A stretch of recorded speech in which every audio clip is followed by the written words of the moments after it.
Do you know what is really happening in Colombia? This is the truth. On April 28, 2021, people were called to protest against the new tax reform, something everyone has the right to do. But how can things not get out of control when these protests are powered by violent groups and left-wing politicians whose main goal is to take over the country through violence? Senator Gustavo Petro, with the help of Venezuela's President Nicolás Maduro and narco-terrorist groups, have taken advantage of the situation and have organized these premeditated urban terrorist attacks, paying people to go to the streets, to terrorize and vandalize the cities, hiding their actions behind the protest. They justified in a reform whose substitution has already been accepted by President Duque. They are taking advantage of people's ignorance, making them believe this violence is justifiable in order to find their so-called equality. Now, they are turning the world to look at Colombia, making everybody believe state authorities are using excessive violence. Let's not fool ourselves. This is not a peaceful strike. Why can't state authorities defend us? Let's be clear about one thing. Violence is illegitimate, force is legitimate. Force is exercised by authorities of the state. Violence is exercised by the people who decided to start burning buildings and public transportation from day one.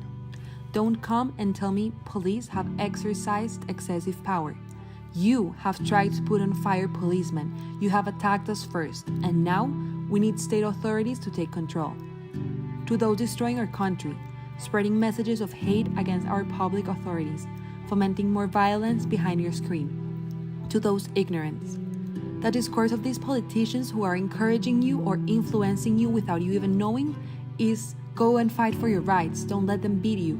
Do it so you can find new opportunities, free education for all.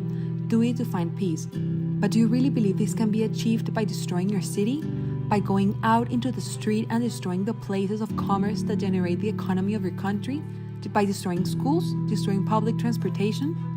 You do not demand rights by committing crimes. You do not demand work by preventing others from working. You do not demand opportunities by destroying the efforts of others. You do not demand peace by resorting to violence.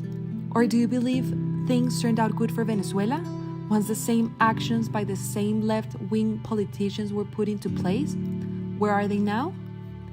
They are taking advantage of you.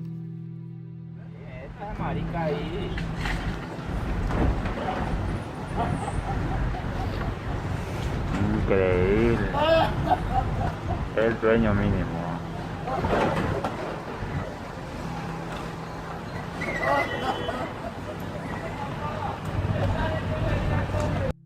And now you call for international help, telling the world how state authorities are killing you. But why don't you tell them how terrorism is protected by these protests, or how you're destroying your own country? How you're stealing from stores? You claim state authorities are violating your rights, but why don't you tell them how you are violating our rights? You have destroyed and robbed critical infrastructure for the country, like public transportation, supermarkets, banks, local stores, and bakeries. You have caused small-scale businesses who offer jobs to close and go bankrupt, hence leaving thousands of people without jobs, fomenting the increase of unemployment. You have hindered people's mobility, kidnapping us in our homes, preventing students from going to school, preventing people from going to work. You have locked up people who live on a day-to-day basis, preventing them from going out to look for food for their families. You have threatened workers. If they open their businesses, you will burn their facilities. You have blocked the main roads of our country, interrupting food supplies from reaching the cities. You have caused the farmers' hard-earned crops to go damaged before they can even sell it. You have let millions of animals die rather than allow them to be fed. You have blocked the passage of medical supplies regardless of whether people with serious illnesses may require urgent treatment. You have blocked streets and stolen from civilians. You have prevented oxygen tanks from reaching critical COVID-19 patients. And you think you have the right to ask for empathy? You ask international outlets to defend you? You ask for respect, but you don't even know how to respect your country. Authorities are protecting us. You are killing, ruining, and destroying us.